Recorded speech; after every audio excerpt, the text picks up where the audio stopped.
여러분이 생각하시는 최고의 주인공은 어떤 모습이신가요? 주인공은 시대에 따라 변화되고 있어요. 과거 나루토가 처음 연재될 때만 하더라도 주인공은 건강한 마음과 밝은 성격을 가지는 게 당연했죠. 아니, 거기에 더해 진흙탕 같은 세계관 속에서 순수한 선을 나타내는 경우가 많았어요. 흔히 원나블이라 불리는 소년 만화 3대장의 이야기도 이런 방식으로 진행이 되었죠. 하지만 시대가 변하면서 사람들은 어느샌가부터 완벽한 주인공이 아니라 부족하고 나약하지만 부단히 노력하는 주인공을 좋아하기 시작했어요. 그리고 나루토 작가 역시 이런 시대의 흐름에 영향을 받은 작가이기도 해요. 나루토는 일부와 질풍전을 가르는 가장 큰 특징 중에 하나가 바로 원작 임무 실패 횟수예요. 일부 시절의 임무는 마지막에 사스케 탈환 작전만 제외한다면 딱히 나루토가 실패했다고 볼 수 있는 임무가 그리 많지 않았죠. 하지만 질풍전에 들어가게 되면 천지교 임무, 이타치 포획 작전, 지라야의 비마을 잠입 임무 등 열심히 노력을 했어도 큰 수확을 얻지 못하고 실패하는 경우가 많아졌죠. 이 이유는 아마 나루토의 부정적인 감정을 의도적으로 드러내기 위한 장치로 보여져요. 나루토가 실패하고 좌절하고 아파하는 과정을 여과없이 보여주면서 달라진 시대에 적응하기 위해 노력을 했던 것이죠. 특히 그 중에 나루토 몸 안에 봉인된 괴물인 미수 때문에 자신의 의지와 상관없이 괴로워야 했던 이야기들은 독자가 나루토를 비극적인 주인공으로 보게 만드는데 결정적인 역할을 하게 되었죠. 이런 비극성에 방점을 찍는 이야기가 있었으니 바로 나루토의 부모인 미나토와 쿠시나의 죽음에 대한 이야기예요. 이 이야기를 크게 두 가지 점으로 나눈다면 행복했던 미나토와 쿠시나의 이야기, 그리고 죽음을 선택할 수밖에 없었던 이야기로 나눌 수 있을 거예요. 행복한 모습 이후에 비극적인 상황을 연출함으로써 작가는 미나토와 쿠시나의 숭고한 희생을 이야기하게 되었어요. 그리고 그 희생을 바탕으로 나루토를 영웅적인 주인공으로 만들어주려고 했었죠. 주인공을 영웅으로 만들기 위해서는 절대 빼먹지 말아야 할 이야기가 있어요. 왜 영웅이 될 수밖에 없었는가? 바로 영웅에 대한 당위성 말이에요.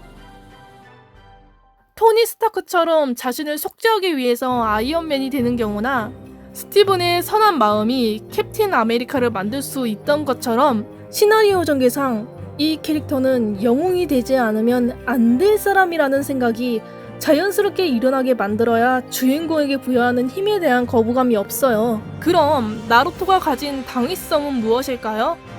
예언의 아이? 스승의 죽음? 아니요. 이건 나뭇잎 마을의 영웅이 되기 위한 당위성이에요. 나루토가 세계 닌자 4차 대전에서 영웅이 되어야 하는 당위성은 제가 아는 한 딱 하나. 父ちゃんと母ちゃんだ。 나루토가 전쟁편에서 주장하는 모든 이야기는 미나쿠시의 이야기와 연결이 되어 있어요. 그리고 그 희생을 바탕으로 탄생한 현재의 나루토에 대해 당위성을 부여하려고 했죠. 그런데 바로 이 지점에서 그동안 나루토를 이끌어오던 비극적인 주인공과 영웅적인 주인공이 엄청난 충돌을 하고 말았어요. 바로 당위성이 떨어진다는 점 때문에요. 아니, 미나쿠시가 안타까운 건 사실이에요. 저도 처음 보고 많이 울었을 정도로 좋아했어요.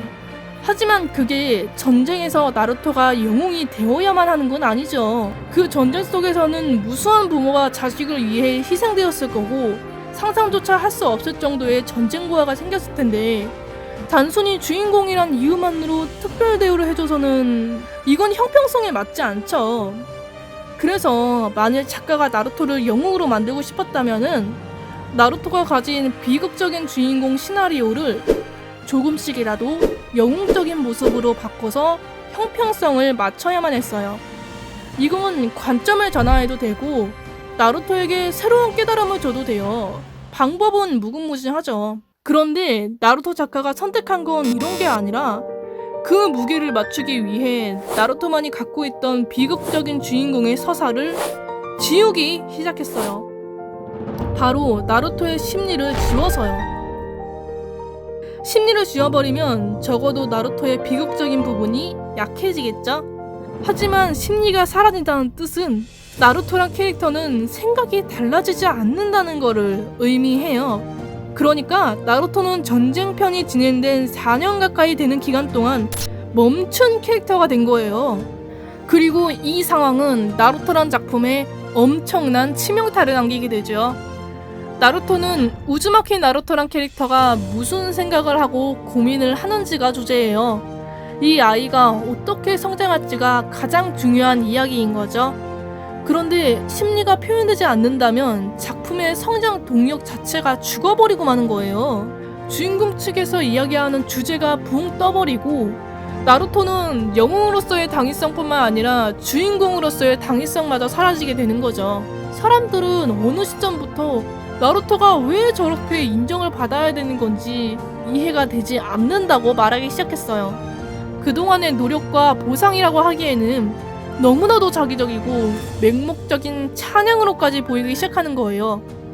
사람들의 마음을 변화시켰던 건 타인의 마음을 공감할 수 있어서가 아니라 풍든 주둥아리 소리라는 주인공 빨로 이뤄낸 성과라 이야기하고 혈통빨, 인맥빨, 스승빨, 운명빨, 전생빨, 온갖 빨이란 빨은 다 흡수해서 그런 거라고. 나루토에서 이야기하는 주제가 그런 것 같이 보인다고까지 이야기를 해요. 주인공의 심리가 사라진 것 하나 때문에요.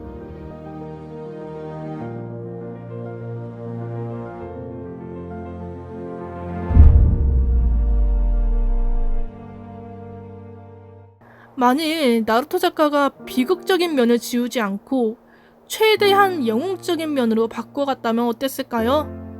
그랬다면 아마 네지의 죽음 역시 나로히나를 이루어주기 위한 게 아니라 나루토가 진정한 영웅이 되기 위한 죽음이 되었을 거고, 나루토와 사스케의 싸움은 단순히 사스케를 교화하기 위한 정도의 싸움이 아니라 시나리오의 주제를 관통하는 이념 대립이 되었겠죠. 또 그랬다면 나루토가 완결까지 오는 과정에서 이렇게까지 많은 비판을 받지도 않았을 거고요. 하지만 나루토는 그렇게 되지 못했고 남은 건 불완전한 완결뿐이네요.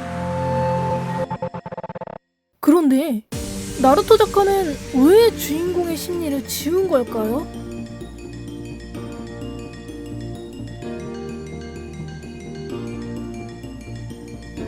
보루토의 문제점은 나루토에서 출발했습니다.